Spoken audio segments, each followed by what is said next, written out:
बसिन साहब, जिस स्टॉक का जिक्र कल हम कर रहे थे, जो आपकी फोटो लगाकर जी बिजनेस की स्क्रीनशॉट लगाकर इसको रिकमेंड किया जा रहा था, आज हमने उसकी डिटेल रिसर्च रखी है और ये बता दें कि ये फेक है। और रिसर्च आपने भी अगर सुनी हो, आप देख सकते हैं किस तरह की कंपनियों को आपके हमारे नाम के साथ जोड़कर मिसयूज किया जा रहा है।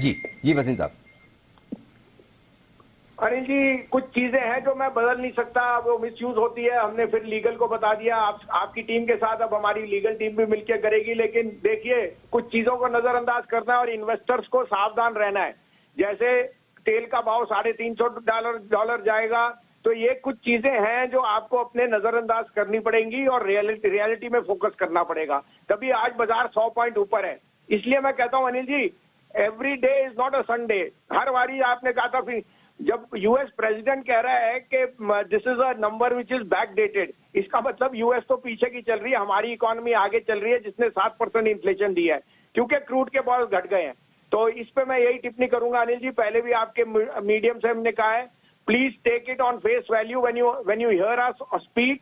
Don't go by social media because there are lot of miscreants over there जो आपके पैसा डिस्ट्रॉय करेंगे। तो एक फाइनेंशियल एडवाइजर लेना सबसे जरूरी है। फ्री में कोई चीज नहीं मिलती, जो फ्री में दे रहा है वो, इसका मतलब उसका कोई ना कोई उसमें गेन होएगा।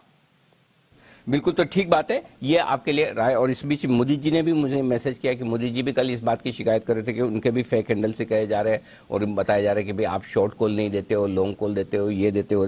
तो कल की कंप्लेन के बाद उनका भी जो नाम इस्तेमाल कर रहा था वो हैंडल बंद हो चुका है। हमने भी जिस हैंडल से इसको पकड़ा है वो हैंडल बंद हो चुका है। तो एक्शन करने पर साफ तौर पर कुछ न कुछ फायदा तो होता है। अब बसिन साहब बताएं सर, आउटलुक और अपडेट्स। अनिल जी, आउटलुक तो आपको पहले ही बोल दिया था, 16,500 से पहले ये इंडेक्स रुकेगा नहीं। रुपए की वीकनेस इज प्राइस्ड इन। और यूएस में भी आप ये लेके चलिए कि बैक डेटेड डेटा है 9%.1, ये हिलाने वाली चीजें हैं, लेकिन ये ऑलरेडी प्राइस्ड इन है। नहीं तो यूएस मार्केट भी कल आपको नीचे मिलती। और वहां पे भी आपको दिख रहा है कि technology is no longer the outcast. वहां पे मुझे लगता है कि फेड विल डू, अब ये फेड के ऊपर 0.75 इज ऑलरेडी प्राइस्ड इन। मुझे लगता है जो डेटा है वो बैक डेटेड है। अगर क्रूड का भाव $94 है तो it can not be that आपका इन्फ्लेशन डेटा वहां आएगा। तो पहले यूएस को अपना डेटा अपडेट करना पड़ेगा। It tells you that we are moving at a much faster pace. Anil ji, यहाँ तो मैं एक ही चीज का दोहराव कहूंगा, देखिए क्या हो रहा है श्रीलंका में और बाकी देशों में।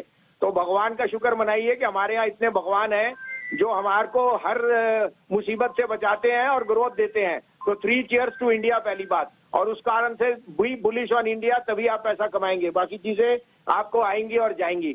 आपको अपडेट भी दे दूं अनिल जी, फिर नई कॉल देता हूं। हेलो जी सर, बताएं। अनिल जी, आपको कल दिया था इप्का लेबोरेटरीज 965 रुपए में 995 बिक गया। और हिंदुस्तान एरोनॉटिक्स 1725 वाला 1755 बिक गया। उसके अलावा Tata consumer, McDowell, Voltas, MRF, ये सारे अपने अपने टारगेट से ऊपर हिल गए हैं। अब आपके लिए 2 नहीं 3 कॉल हैं। सब आप कहें तो मैं शुरू करूं? जी सर, बताएं, प्लीज बताएं। सबसे पहले लीजिए Marico 508.10, top most FMCG counter, जिसको सबसे ज्यादा फर्क पड़ता है palm oil prices and other falling.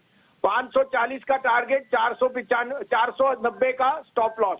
दूसरा pick Balkrishna industry, unquestionably the best tyre retreaded market और सेकेंड हैंड सीवी साइकिल में बहुत स्ट्रेंथ है। 2305, 2310 में लीजिए, 2250 का स्टॉप लॉस, 2420 का टारगेट।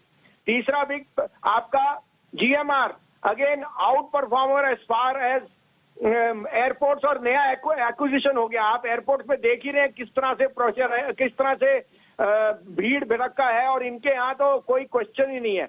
34, 34.5, 34.5 में लीजिए, 33.5 का स्टॉप लॉस, 37.5 का टारगेट।